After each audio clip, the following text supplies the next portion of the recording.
lá, crianças. Mais uma aula de História e Historiografia.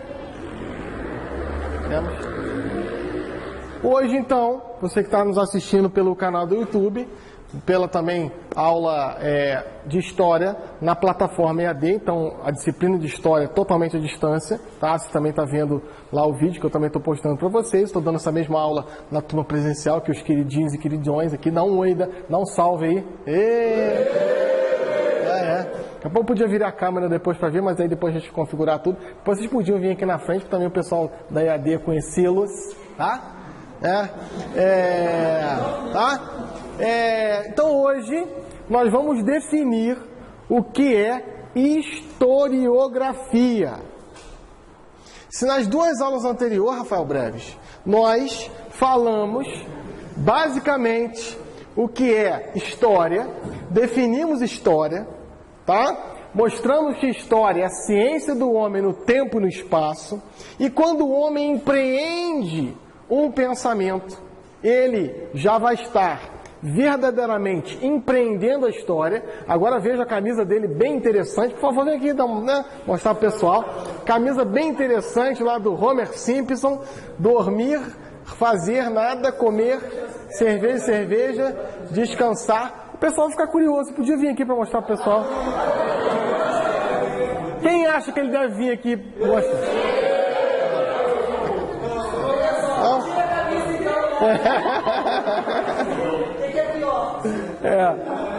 Vamos lá então, gente. Hoje a temática é sensacional, uma temática que vai falar um pouco sobre o que é historiografia, o que é a disciplina que nós verdadeiramente estudamos. Uma dica já no primeiro momento da nossa aula, né? Ninguém estuda história, tá? Aqui com o tio, meninos. Ninguém estuda história. Todo mundo estuda historiografia. Tá? Vocês vão ver isso no decorrer da aula de hoje. Claro que a aula de hoje vai reverberar em outras aulas, tá? A gente vai voltar a falar disso, ok? Então, e basicamente, nossa aula agora vai ter uma guinada. Por quê? Nós fizemos aquele grande resumo, que também está lá no YouTube, você pode pegar. Você que está na plataforma à distância também pode pegar esses resumos. Eu tenho resumo de história antiga oriental, resumo de história antiga oriental com a Revolução Agrícola, resumo de história antiga clássica, Grécia e Roma, resumo de história medieval, resumo de história moderna, resumo de história contemporânea, resumo de história do Brasil, definição de história 1 e 2, e agora a historiografia, tá? Se você está acompanhando pelo canal do YouTube, está tudo lá. O que é historiografia, então? Vamos lá. A interpretação das fontes gera um parecer. Isso é historiografia. Eu perguntei para um grande historiador brasileiro, tá? Sem dúvida nenhuma, uma das pessoas que mais produzem história no Brasil, que é o professor Dr. Leandro Carnal, tá? E eu tive o prazer de ele responder alguns e-mails meus. E na época eu comprei um livro para dar uma aula de práticas pedagógicas em história e também didática em história. Um livro que eu indico sempre meus alunos, tá? Um livro sensacional que é Ensino de História, Prática de História, o Saber da Sala de Aula. É um livro que ele organiza e ele tem alguns textos também, os textos introdutórios e os textos sobre a história da América são dele. E ele falou: Bruno, olha, historiografia é a escrita da história. Simples assim. Tá? Mostrei para ele o programa, ele analisou, olhou, comentou algumas coisas, mandou um e-mail de volta. Eu estou doido para trazer ele para vir aqui dar uma palestra para a gente. Então, professor Leandro, se o senhor está assistindo esse vídeo no YouTube, eu sei que o senhor também está lá inscrito no meu canal, por favor, o povo aqui está ávido para ouvi-lo. Tá? Então vamos lá. Historiografia, a arte de escrever. Aí, você gostou, Denilson? Eu posso te mandar um recado também aqui, ó. A Denilson também está aqui presente, tá? A arte de escrever a história, tá? A fonte grita por interpretação. A fonte histórica grita por interpretação. A fonte só existe para ser interpretada, minha gente. A arte de escrever a história. A fonte grita por interpretação. Existe para ser interpretada. Lá no núcleo de História e Memória Institucional, nós estamos olhando hoje, Bia, Driele, depois o Jonathan chegou um pouco mais tarde, nós estávamos vendo a Torre da Catedral. Uma obra monumental, sensacional. A maneira com que o sino subiu, a rampa lateral do lado esquerdo de quem olha para a catedral, a rampa. Algo monumental, sensacional. Grita por interpretação. É você, historiador, que vai interpretar o fato histórico. É você que vai olhar, vai dar um parecer e vai escrever a história. Percebe que todo mundo interpreta a história, mas interpreta mediante alguém que já interpretou. Vou repetir. Todo mundo interpreta a história, mas interpreta mediante alguém que já interpretou. Isso é historiografia. Quando você pega um livro de história, na verdade você não está pegando um livro de história, você está pegando um livro de historiografia. Alguém que olhou aquela fonte histórica e deu um parecer sobre aquilo. Muito provavelmente, nem eu nem você vamos fazer historiografia no decorrer da nossa vida. Todos nós vamos olhar e interpretar a historiografia vigente, a historiografia que mais se adequa a meu parecer histórico, a historiografia que eu me sinto mais confortável, a historiografia que eu considero que se aproxima mais da realidade histórica. Tá? A gente vai vendo isso no decorrer das coisas. A fonte grita por interpretação. O que seria isso? Uma fonte histórica sem o historiador é um objeto inútil. Semana passada, no vídeo Definição de História 2, eu mostrei alguns objetos para vocês, não mostrei? Hoje, meu amigo Rafael Breves trouxe uma moeda antiga da época do Império. Para uma pessoa que não interpreta história, para uma pessoa que não gosta de história, é apenas uma moeda. Para uma pessoa que gosta de história, aquilo vai remeter aquela pessoa a um outro ambiente, a um outro cenário, a uma outra vida. Bia, Driele, eu e Jonas estávamos olhando algumas fotos, hoje, algumas roupas e indumentárias da década de 60, de 40, de 30. Como o homem mudou? Não, o homem não mudou, o homem é o mesmo. O que mudou foi o que está ao entorno dele. O que mudou foi o que está ao entorno dele. Antes ele queria um tênis de couro, hoje ele quer um tênis com um sapato de couro. Hoje ele quer uma roupa que não molhe, que seja impermeável. A menina queria um grande estojo de maquiagem na década de 60, hoje também. O homem na Idade Média, ele queria um cavalo, hoje ele quer um carro. Mas ele quer ainda que o carro seja veloz, que a moto seja veloz, que o cavalo seja veloz. O homem não mudou muito pouca coisa. Falei isso para vocês já. De 150 mil anos atrás a 2016, agora, o homem mudou muito pouco. O homem tem os mesmos anseios. E a história vai escrever isso. E isso é historiografia.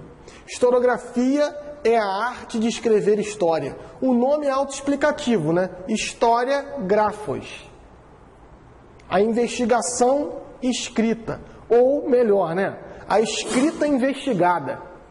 Se história é um processo de investigação, quando eu coloco grafos nisso, quando eu coloco grafias nisso, é algo que eu verifiquei, algo que eu vasculhei, algo que eu interpretei, algo que eu baguncei, olhei com os olhos de ver e eu dou um parecer sobre aquilo. Isso é historiografia. Agora, lembre que a historiografia segue o mesmo padrão da história, claro, é lógico. A historiografia que não é uma ciência auxiliar da história. A historiografia ainda está dentro da própria história, história-ciência. E para fazer história, eu preciso fazê-la de maneira científica. Eu não posso fazer uma historiografia fantasiosa, porque não é historiografia, é lenda, porra. É lenda. A historiografia segue os padrões da consciência humana, da razão humana, da cientificidade. É a escrita científica de um fato histórico. Claro! Quem está de um lado vai interpretar de uma maneira. Cortou o cabelinho, ficou bonito, hein, cara? Para você que não está vendo, quem chegou foi o Davi, Depois a gente coloca o teu WhatsApp aqui, Davi. Depois a gente coloca o teu WhatsApp aqui, tá? Ficou moderno, gostei. Ficou moderno. Tá? Ó, Davi, para tu que chegou agora, eu estou definindo historiografia, tá? Que é a arte de escrever a história, ok? Então, a fonte grita por interpretação. A fonte vai ser algo inútil se não interpretada. Pense, por exemplo, a história do Egito, né? Que hoje a gente olha para o Egito com um espantamento. O Egito, sem dúvida nenhuma, é uma das partes da história, pelo menos para mim, das mais fascinantes, tá? E a gente olha à luz, com crase, à luz das interpretações de Jean-François Champollion, da corte napoleônica, tá? Que pegou lá a pedra lá, a estela, a pedra de Roseta, e interpretou aquilo. Toda a história do Egito foi interpretada no século XIX. Imagina o homem vendo o Egito no século XVII, no século XVIII, sem saber o que era aquilo. Olha o papel do historiador, de remontar a história. Né? Eu estava falando antes de Davi entrar, né? Claro que quem conta a história vai impregnar aquela história do seu lugar. Quem conta a história vai impregnar a história do seu parecer, da sua vida. Mark Bloch, que é o nosso livro de introdução aos estudos históricos que eu passei para você, ele fala, né, que o historiador tem que tentar ser isento, mas é muito complicado. Falei para vocês nas primeiras aulas, né, lá do oráculo de Delfos, né? Alexandre Magno invadia a Índia, foi lá com Ptolomeu no oráculo de Delfos, falar com as ninfas. Devemos invadir a Índia. Vencerás, não morrerás. Só que ele morre, né? Aí o Ptolomeu volta irado. Vencerás, não, morrerás. É tudo uma questão de interpretação. Você pega lá a Batalha de Termópilas, escrito pelos persas. Xerxes, que vai invadir a Grécia e vai atacar fogo nas cidades gregas. O que ele fala da Batalha de Termópilas? 2 linhas. Ficamos presos algum tempo no gargalo de Termópilas, depois avançamos e incendiamos a Grécia. O grego, uma grande batalha. Não, perderam em 10 minutos. Tá? A historiografia vai empreender de acordo com quem está escrevendo. Você pega a Segunda Guerra Mundial, tem historiografia alemã que perdeu, tem historiografia russa, tem historiografia americana. O ideal é que você tenha contato com todos os lados de um mesmo fato histórico. Isso quer dizer, existe um fato histórico, também é contado, né? Também é empreendido. O fato histórico também é uma construção, tá? O fato histórico também é uma construção. Adriele, você pode pegar um livro para mim, que está lá no NUME, tá assim, é um livro sobre Paulo, que eu quero ler é um livro sobre Paulo grosso assim. Não, tá logo, quando você entra, tá assim, ó. Tá? Depois eu vou editar, tá? Não fica preocupado, não. Pera aí. O que eu estava falando antes? Isso, vamos lá, pera aí. Isso, essa parte eu vou cortar toda, tá? Tá? Vamos lá. Então, cada história é uma construção. Gostaram, né? Cada história é uma construção. A historiografia é composta dessa forma. Tá? Uma construção. Né? Por exemplo, você pega um fato histórico. História do Brasil. História do descobrimento do Brasil. Uma construção. Necessariamente, que a gente aprendeu aconteceu? Possivelmente sim. Tá? Mas não na exatidão. Muitas coisas ficam perdidas no tempo e no caminho. Cada historiador que está lendo aquela historiografia tem um crivo, né? Colocar aquele escrito num crivo, numa peneira, e ver e olhar verdadeiramente se aquele relato histórico se aproxima da verdade. Por exemplo, tem linhas historiográficas, que a gente vai ficar agora quase até o final do ano falando disso. As linhas historiográficas, tem linha historiográfica que se encaixa melhor com o fato, tem linhas historiográficas que não se encaixam. Fala, meu querido. Então, nesse caso diante de um mesmo fato, olhar a historiografia russa, historiografia americana, historiografia alemã. Esse, no caso, seria a realidade, que geralmente fala nas aulas, a realidade para descobrir a verdade dentro daquele fato. Seria mais ou menos isso? Sim, e cada um vai olhar de uma perspectiva. Tá? Hoje nós vivemos num mundo que é extremamente relativista, né? Hoje você colocar algumas palavras que há 100 anos atrás, 80 anos atrás, eram palavras que tinham significado, hoje não mais.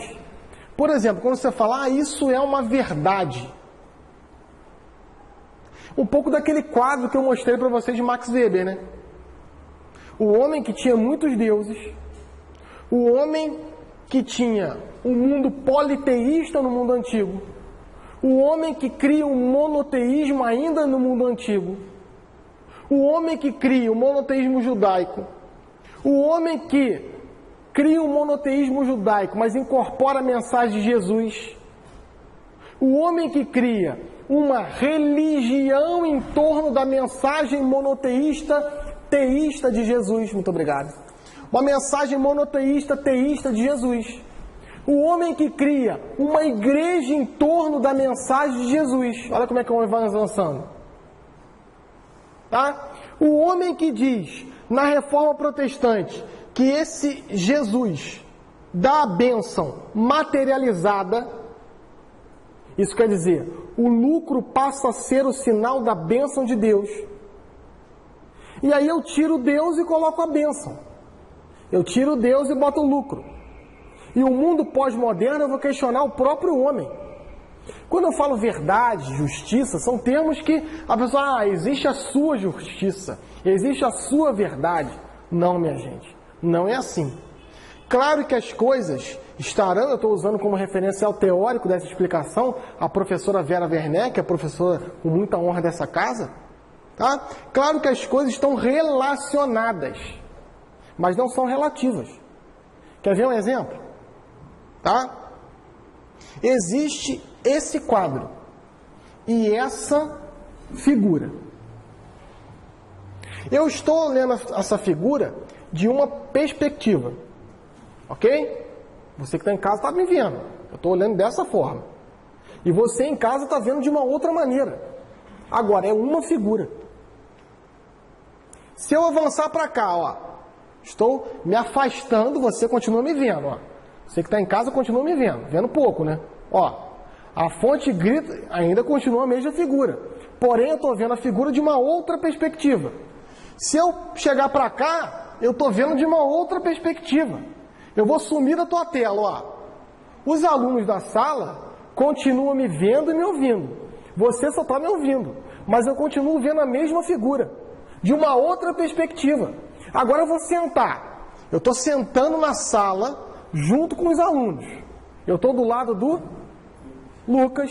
Ó, eu estou vendo a mesma figura, de uma outra perspectiva. E isso vai influenciar na escrita da história. Agora, a figura é uma, amigo. É uma figura. Uma. Unísson. Intacta. Tá? Uma. De diferentes perspectivas. E isso não é relativo. E essa teoria que eu mostrei para vocês está no livro Cultura e Educação, da professora Vera Werneck, que vale muito a pena. Eu peguei aqui um livro, pedi aqui para a Adriele pegar para mim.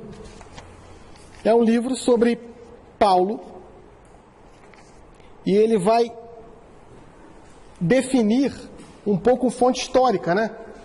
É do Udo Schnelli, é um pastor luterano que tem toda uma teologia paulina, né? E é um historiador. Ele fala o seguinte, ó: por isso, não existem fatos históricos, tá? No sentido material, mas interpretações constroem sobre interpretações dentro de construções históricas. Aqui vale: algo se torna história, mas não é história. Coisa se torna. Deixa eu pegar outras definições aqui que são bem interessantes. Mais para trás.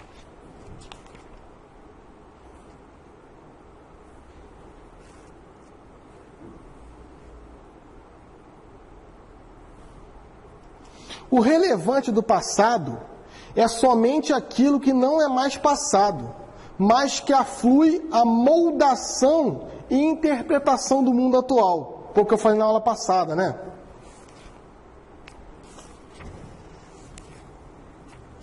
Um pouco de... vou ler de novo, né?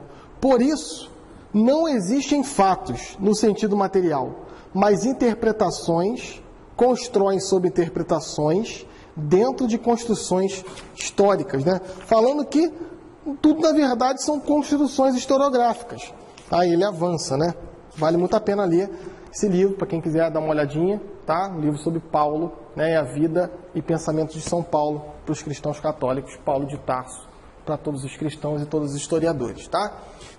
Não sei se eu consegui me explicar a questão da relatividade, né? Da relatividade das coisas, tá? As coisas não são relativas, são relacionadas. Aonde que eu vou olhar de uma maneira. Se eu sou morador daquele lugar, eu vou olhar aquele lugar de uma maneira. Se eu sou um morador de outro lugar, eu vou olhar de uma outra forma. E isso vai impactar na escrita da história. Isso vai impactar na leitura da historiografia. Sem dúvida.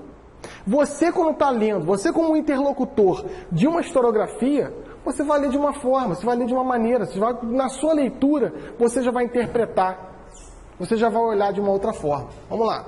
Olha, Palácio de Versalhes, 1682, desculpa. Olha, o que o Luís XIV, qual que é a mensagem que o Luís XIV está passando quando constrói um palácio assim? É nós. Hashtag chupa Buckingham. É isso, meu amigo. Eu quero ter um palácio maior que o Palácio da Inglaterra. O Palácio da Inglaterra, perto do Palácio de Versalhes, é uma casinha de cachorro. Toma, chupa. É isso. Tá? Guerrinha. É a mesma coisa do teu vizinho, que compra um carro, tu vai comprar um carro melhor que o teu vizinho. A historiografia vai dizer isso. Agora, quem é que vai ler isso? Uma pessoa comum do povo vai entrar lá em Versalhes, vai ficar assim... Não, uma pessoa comum do povo não vai querer nem ir lá. Né? Não vai querer nem ir lá, porque é um museu. Tá? Fico o dia inteiro andando em Versalhes. Eu fui 2 vezes em Versalhes. Tive o prazer de ir 2 vezes em Versalhes pelo Google, né? Sensacional. Pô, tu vê tudo, né? 360, negócio top. Né? A interpretação é essa. O cara faz uma obra e quem vai interpretar é a gente. Quem vai interpretar são os historiadores. E você vai ver na obra quem é esse cara.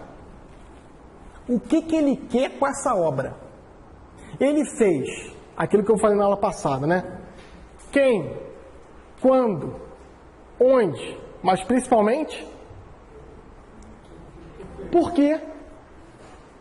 A fonte histórica vai gritar para tu. Quem, onde, quando, mas principalmente o porquê. Por que isso? Por que ele faz isso? É para mostrar, a França é isso aqui, ó. Toma. Tá? O Egito fez isso. O Egito.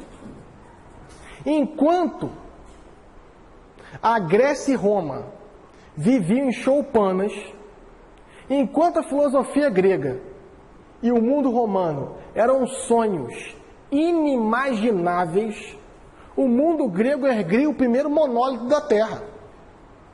Está falando, olha, vem aqui que tu vai apanhar. Vem aqui, quem manda na África subsaariana sou eu. Olha o meu império. Olha o que eu construo. Tá? Isso aqui, se você pegar um pouco, né, de Bourdieu, é relações de poder. Relações de poder. A gente faz isso na nossa casa. Quando teu vizinho encostar um muro gigantesco, bota um portão de madeira gigantesco, 2 câmeras, ele está falando assim, olha, eu posso. Tá? A gente faz isso no dia a dia. A gente faz isso com uma roupa que a gente veste, com um batom que a gente passa, tá? Com o perfume que a gente passa, com o tamanho do salto que a gente usa, com o carro que a gente chega na fábrica, na empresa. Relações de poder. Agora, uma pessoa vai ver um palácio, você não. Você vai ver tudo. Por quê?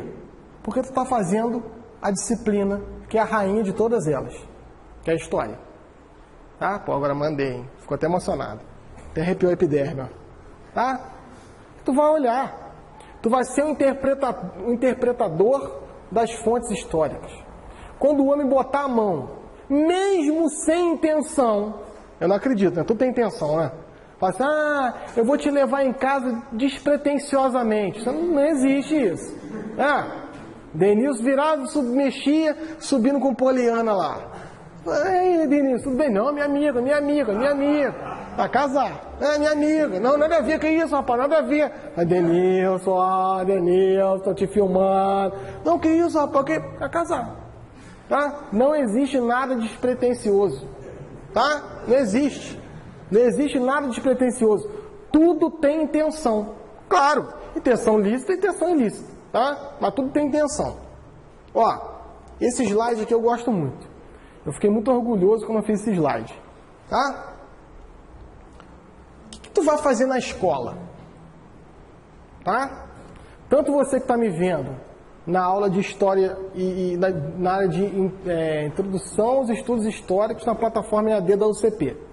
Como você que está me vendo aqui ao vivo, né, na aula, todos nós seremos mestres em sala de aula. Uma coisa linda, né? Escolhemos a melhor parte. Quando eu lembro que eu sou professor, eu lembro lá da parábola, não é uma parábola, né? Mas da história lá de Marta e Maria, né? Com Jesus, né? Escolhemos a melhor parte, tá? Eu tenho muita dó de quem aprende algo e não comunica o que aprendeu, tá? Uma pessoa que comunica, que aprende algo e não comunica o que aprendeu é um idiota, tá? Idiota, dá um... cutuca ele aí. Você. Acorda. Tá? Não, tá dormindo, né? Idiota vem de idiosincrasia. O que é idiosincrático? A pessoa que fica só em si. Diferente do políticos. É aquele que está aberto à prática da cidade, meu amigo político. Ó, meu amigo político aqui, né? Pré-candidato a vereador de Petrópolis, ó. Ó. Já tá começando a distribuir favores, né? Já é a prática na política do Brasil assim. Então você que vai ser mestre de sala de aula, você que vai comunicar com muita honra aquilo que aprendeu. Por isso que a disciplina de professor de história, de professor de qualquer série, de qualquer disciplina, eu considero que é uma pessoa muito humilde. Tá? Por que é humilde ser professor? Porque você quer que o seu aluno saiba mais que você. Nenhuma disciplina é assim. Nenhuma profissão é assim. Eu quero que o Rafael Breves saiba mais do que eu. Tá? O meu objetivo é te transformar numa pessoa melhor do que eu sou em história. É te dar todos os subsídios para ser igual ao que eu sou? Não, claro que não, muito melhor. E não é fácil me superar, não. Facinho. Tá? Só ler um pouquinho mais, só estudar um pouco mais, só dedicar um pouco mais. O aprendiz deve superar o mestre. E por isso que o professor, ele lê, ele estuda e ele aprende e ele não guarda nada para si, ele comunica tudo para o outro. A história é o exemplo próprio do professor. Ele vai estudar a historiografia, a fonte e vai tentar reportar o aluno a isso. Reportar, não no sentido de repórter, tá? Ô louco meu, fala garoto, não, estamos aqui agora, não no sentido. No sentido de levar até o momento. Reportar. Levar. Tal como lá, Star Trek, né? Você entra lá na câmera e vai para outro lugar. O historiador tem que tentar levar o aluno. Hoje, principalmente. Hoje, cada dia é mais difícil ensinar. Cada dia é mais difícil falar. Por exemplo, está na 7ª série. Hoje nós vamos falar da Revolução Francesa. O aluno não está nem aí para você. Se você não joga malabares, Tá? Se você não vai fantasiado de Dalton, tá? de Robespierre, o aluno não vai nem olhar para você. Você tem que tentar reportar, levar esse conteúdo ao aluno de uma maneira como fala o Udo, né? Lá o alemão, tá? De uma maneira palatável, agradável, tá? Para que o aluno verdadeiramente saiba e consiga fazer essa reportagem. Ir ao encontro de. Leva o aluno para o Egito. Leva o aluno para o mundo medieval. Agora, para você levar o aluno para o mundo medieval, você tem que entender o que é o mundo medieval, né? Para você levar o aluno para o Egito, você tem que entender o que é Egito, você tem que dominar a historiografia egípcia. O que a gente faz? O que o historiador faz? Você pega a fonte, olha, é o slide. Você pega a fonte, você analisa a fonte, você compõe historiografia sobre a fonte. Você pega a historiografia sobre a fonte, você apresenta ao aluno essa fonte. E essa historiografia é a escrita da história. Para você que chegou agora, estou falando um pouco de historiografia, que é a arte de escrever a história. O termo é autoexplicativo. Historiografia. A escrita da história. Ninguém estuda história. Todo mundo estuda historiografia. Bruno, mas como é que eu vou fazer historiografia? Pega um fato e escreva sobre esse fato. Se for de uma análise científica, se for de uma análise com os ditames da razão humana e seguindo um método, você vai estar fazendo historiografia. Tá? Por exemplo, você pode fazer uma história do tempo presente. Uma história do tempo presente sobre a política de Petrópolis. Você vai estar compondo uma historiografia. Uma história do tempo presente sobre os assuntos políticos que envolvem a governança do Brasil nessa hora, nesse momento, em 2016. Você vai estar fazendo uma historiografia. Agora, muito provavelmente, todos nós seremos interlocutores de uma historiografia que já está posta. Que possamos escolher bem a nossa linha historiográfica. Ou que possamos, melhor ainda, utilizar todas as linhas para alcançar o objetivo de reportar o aluno ao fato histórico. Por que às vezes a aula de história é um porre? Por que às vezes a aula de história é chata? Porque o professor só usa uma maneira de ensinar, só usa uma linha historiográfica, só conta a história de uma maneira. A história é interessante quando você conta uma história de várias maneiras, de várias perspectivas, sobre diversos olhares. Tá? Eu vou contar daqui, eu vou contar daqui, eu vou contar daqui, eu vou contar daqui. Eu estou vendo essa imagem, eu vou contar essa imagem de frente, eu vou contar daqui, eu vou contar um pouco mais afastado, eu vou contar assim.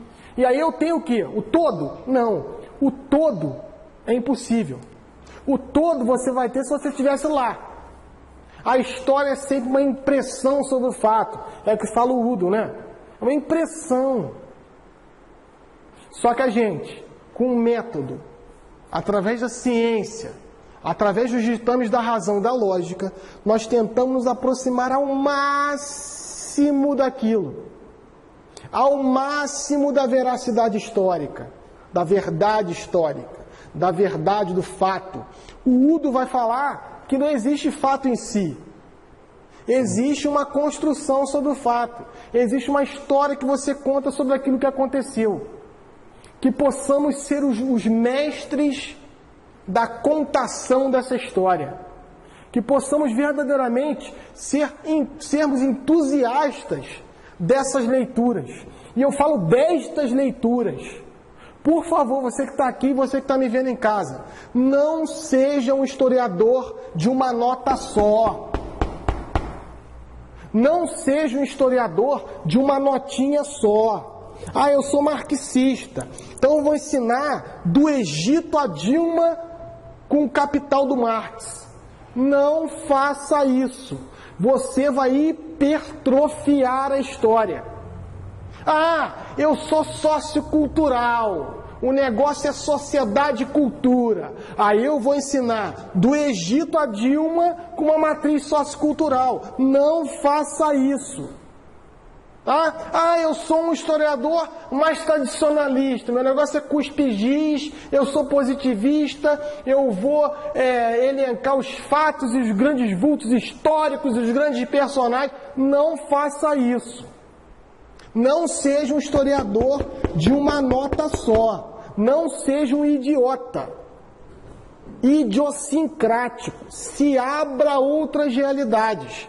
O objetivo da aula de historiografia, agora que a gente vai entrar em historiografia mesmo, é que você seja especialista em que historiografia? Todas. É que você saiba todas as historiografias. No final, você que vai decidir. Pô, eu tenho isso aqui, Revolução Francesa. Como é que eu vou explicar a Revolução Francesa para uma turma de 12 anos? Pô, eu vou usar esse instrumento.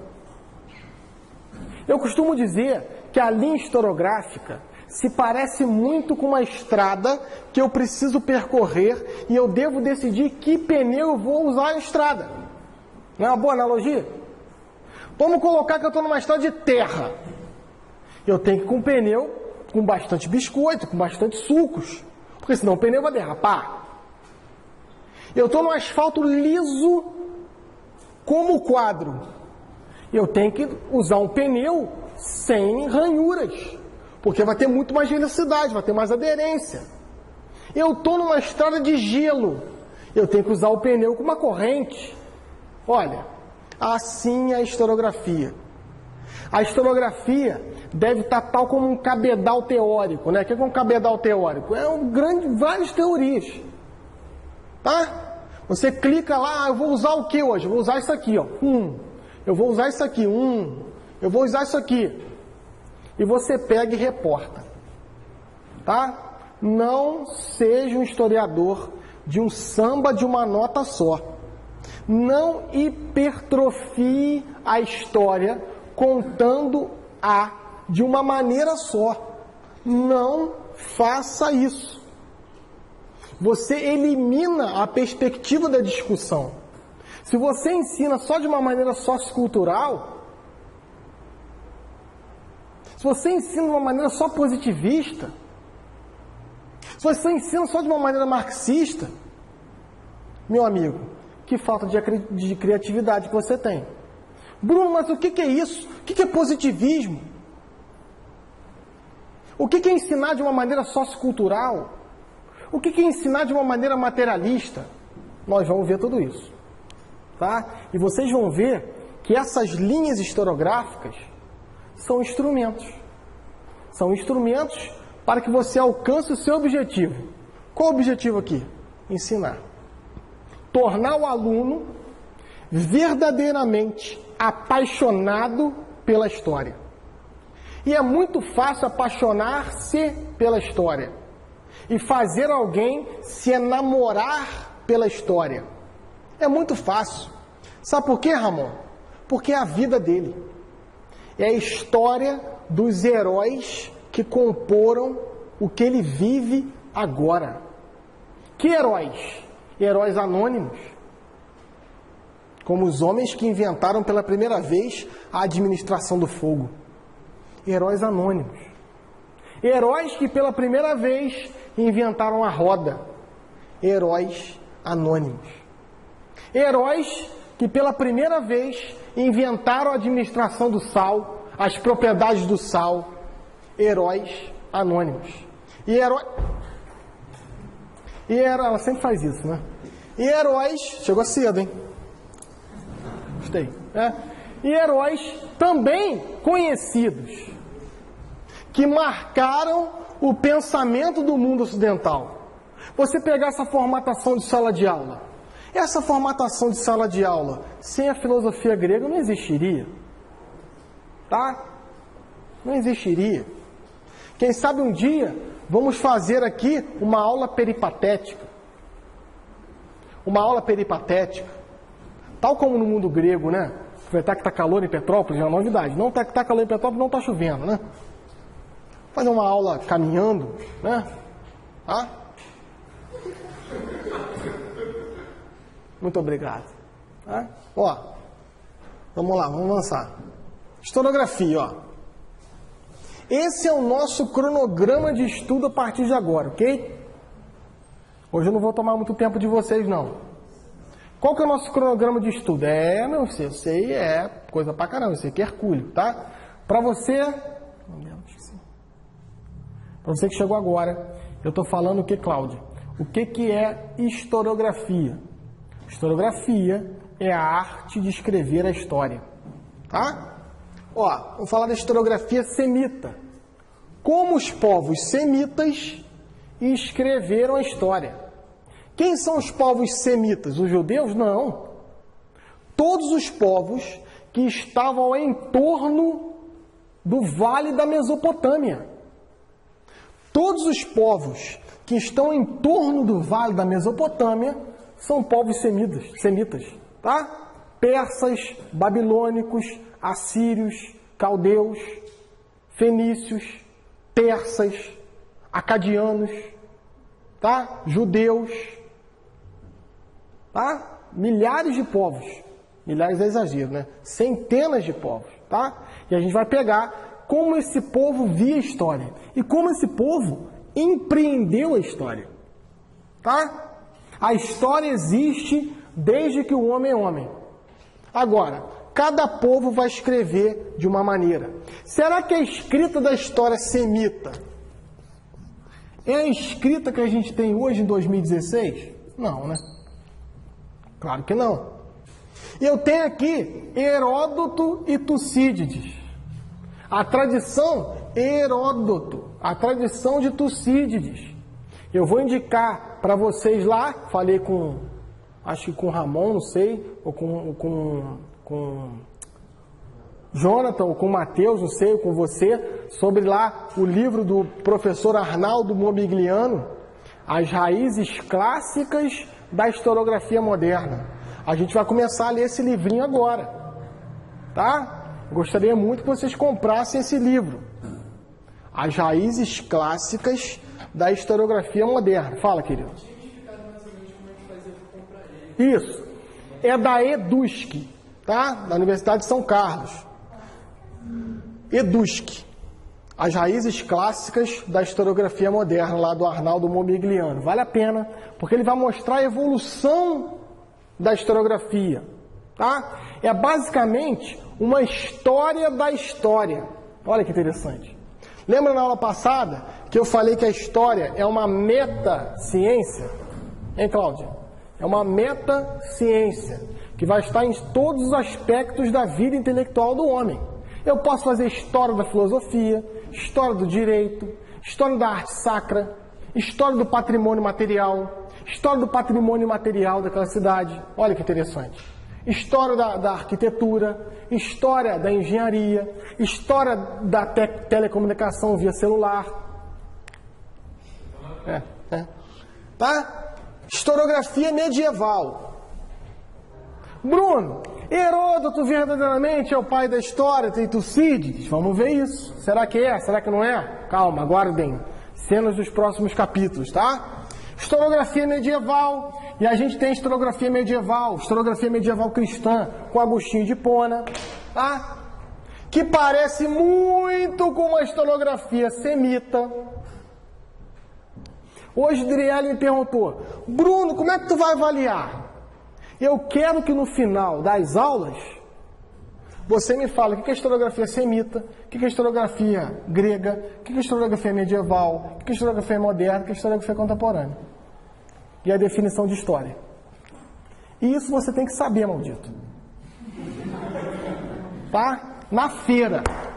Tá? Ramon, o que é historiografia contemporânea? Pá!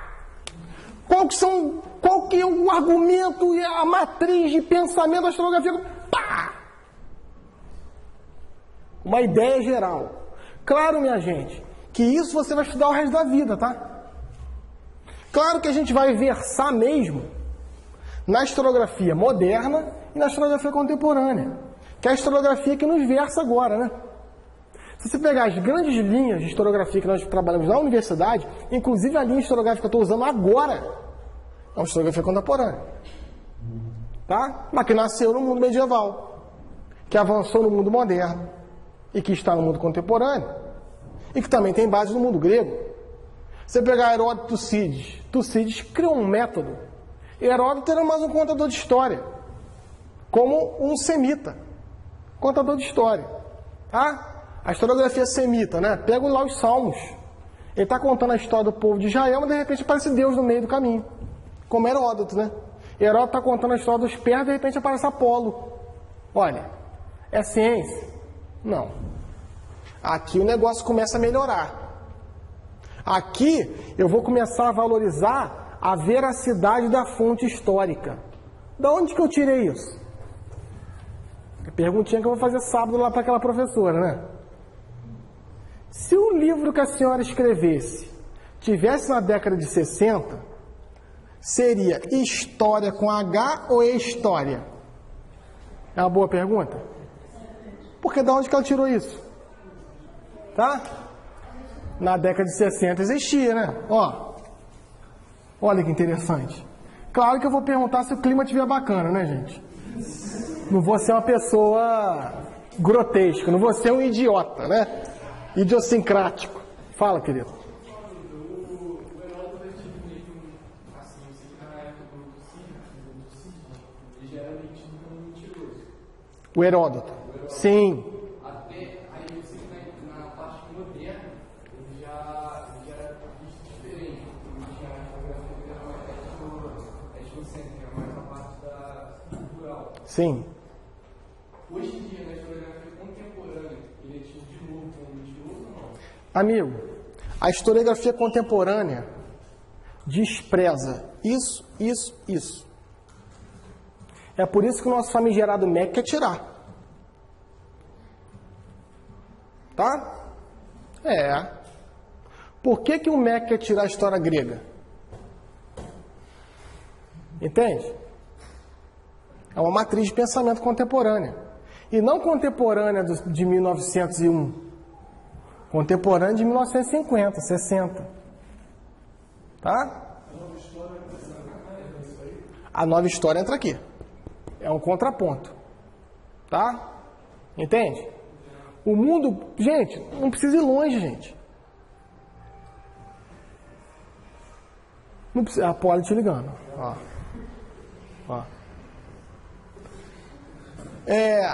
Não precisa ir longe, né, gente? Como é que vocês tiveram aula no primeiro ano, né?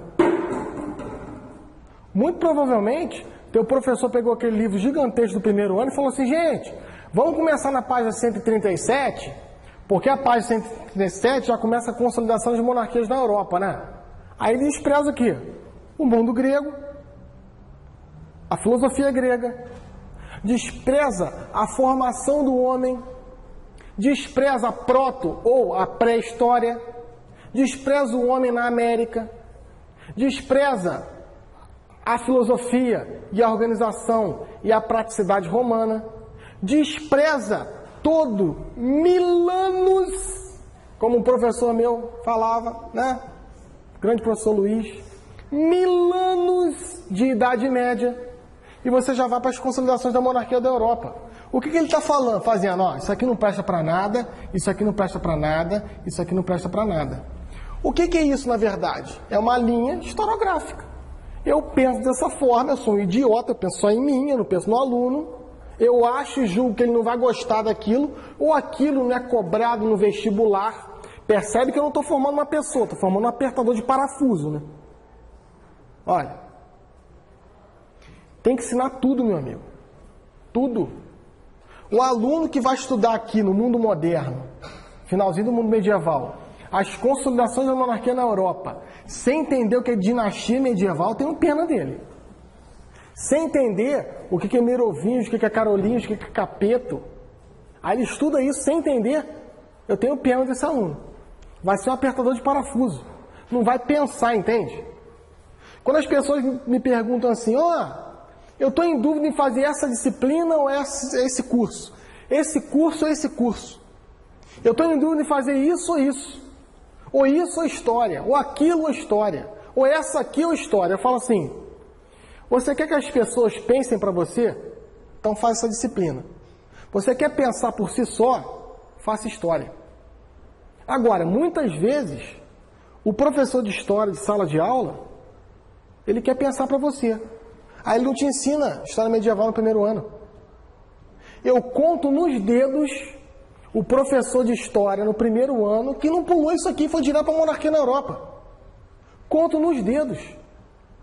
O nome disso, minha gente, é uma frasezinha que eu, com muita honra, posso dizer que é de minha alcunha, né? Estelionato intelectual. Estelionato intelectual. Quando uma pessoa pensa para você, sem te dar a liberdade de olhar A e B, é um picareta. Um professor que no primeiro ano pega o livro, abre o livro, bota na página 130 porque isso aqui não presta para nada, você estudou na 6ª série. Na 6ª série tu não sabia nem amarrar seu tênis. Tu não sabia nem se limpar sozinho na 6ª série. Você falava assim, mãe, acabei. Tu falava ou não falava? Claro que no primeiro ano, gente, claro que no primeiro ano você tem que voltar. Eu vi os olhinhos de vocês brilhando quando eu dei o resumo lá de história antiga. A gente vai falar mais um pouco daqui a pouco disso, dos gregos, da roda da fortuna, tá vendo? Um pouco da história. É o que vem aí pela frente. Tá? O que vem pela frente é isso aí. Eu vi os olhinhos de vocês brilhando quando eu falava de história medieval, porque tu não lembra que o professor falou de na 6ª série. Na 6ª série tu pintava a pirâmide. Eu sei que eu dou aula para a 6ª série, eu mando pintar a pirâmide. Vamos lá, pinta a pirâmide de Gizé, de Quéops e de Miquerinos. Vai lá, pinta, bem bonito. É o lúdico, né, gente? O aluno, de repente, nunca mais vai esquecer que o professor Bruno se vestiu de Moisés e abriu o Mar Vermelho. É o lúdico. Agora, é uma picaretagem quando o professor faz isso. Não deixa não, tá, gente? Não deixa não. Quando você for professor de história, você fala assim, não, você vai comer... Professor, o senhor vai começar. Segundo ano, vamos colocar que eu comecei no segundo ano. Eu fiz isso uma vez. Eu não vou falar que foi aqui, não, porque... foi lá no Japão. Gente, onde o professor parou no ano passado, segundo ano? Ele parou na página 234. Como assim? Pô, ele deu 14 capítulos do livro. Não, ele já começou no capítulo 7, então a gente volta para o primeiro. Claro. Imagina você pegar uma série do Netflix, merchandising, tá? E pegar a série no capítulo 8. Aconteceu essa semana comigo. Eu tô vendo Vikings, né? 3ª temporada.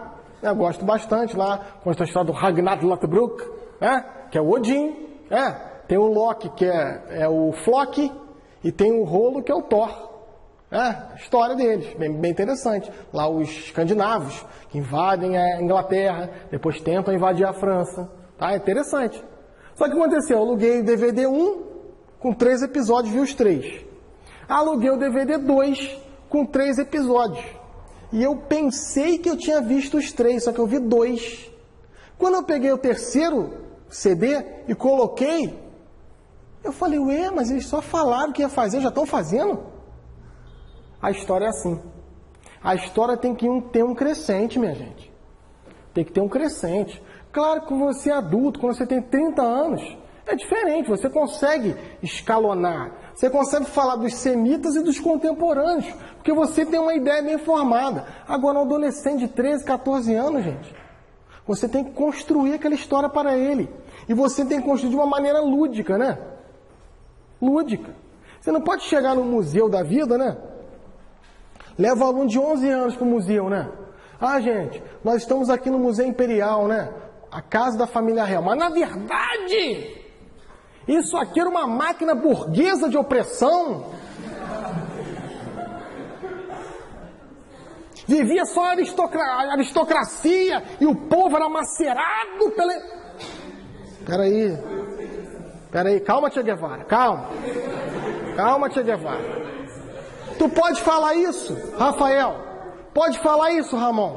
Deve falar. Mas em que ano? Lá no primeiro ano, lá na 8ª série, tá? As crianças de 8 anos ainda já, que legal, museu, vamos lá ver a coroa que oprimiu o pobre, né? E a luta continua, companheiro. Calma, tá? Primeiro lúdico, gente. Vai primeiro pro lúdico. Ó, o aluno chora. O aluno chora. Tá? Uma vez, meu filho chegou em casa e falou assim: pai,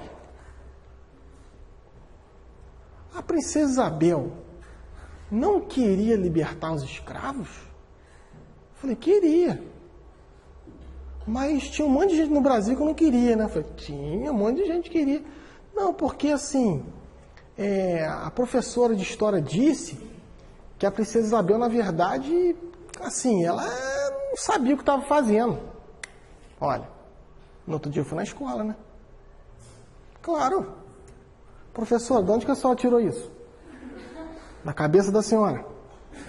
Falei: tudo bem? Sou o Bruno, tudo bem? Legal. Me conta essa história, professora. Que a princesa Isabel não sabia o que estava fazendo. Na verdade, ela esperou o pai ir embora, sair do Brasil, e ela sabia, a princesa Isabel sabia, que depois que ela colocasse o pontinho, a monarquia ia cair. Ela tinha certeza disso. Tá? Ela tinha certeza. E o Dom Pedro II também tinha certeza. Agora, a gente não pode fazer anacronismo histórico, né, minha gente? A gente não pode analisar o 2016 agora, nossa realidade, né? Imaginar como é que o medieval vivia, né? O medieval vivia de qualquer maneira, né? Tomar banho na prescrição médica, gente. A pessoa morria de escorbuto, né? Tchau, Denilson. Vai com Deus. Tchau, Denilson. Tchau, Denilson. Vai com Deus. Vai com Deus. A pessoa vivia morrer de escorbuto, né? O que é escorbuto? Falta de vitamina C. Por isso, quando os europeus vieram para o Brasil, né? A Europa, que é uma deusa grega, né? Os europeus vieram para o Brasil, para a América, todos, de uma maneira geral, eles descobriram duas coisas que salvaram a Europa. O quê? A laranja e o limão. Vitamina C, né? Olha, tu não pode julgar. Tu pode olhar, contemplar e entender o processo. Tá? É a mesma coisa a gente na história do Brasil.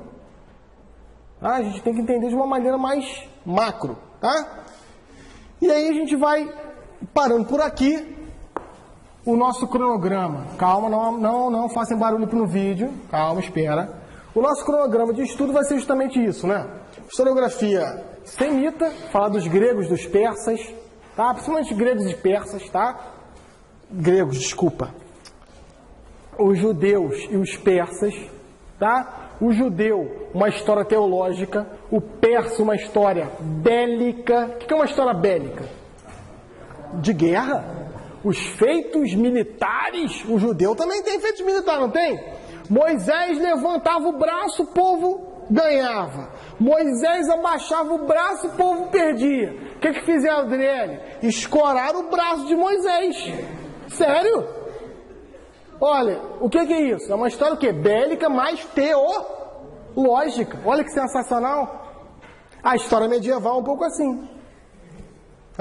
Eu posso dizer que isso é história? É uma maneira de contar. Mas quando eu coloco história bélica, é maneiro. História da guerra.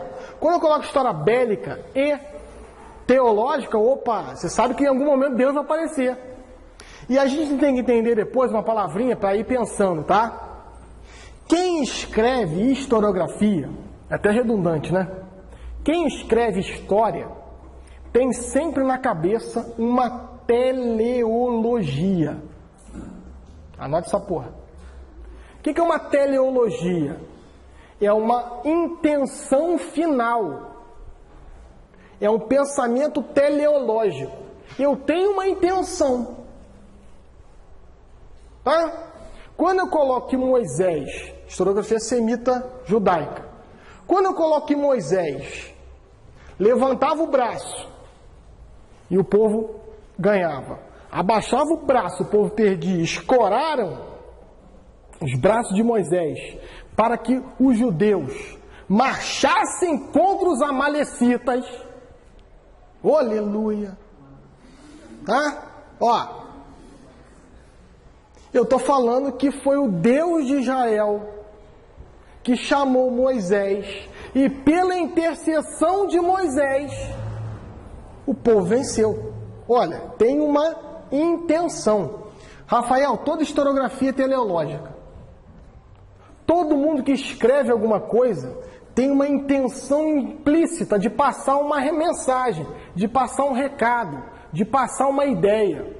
Tá? E não sejamos teóricos da conspiração dos alienígenas do passado. Não sejamos, porque às vezes as intenções são até puras, lícitas, mas intenções, sempre. Tá?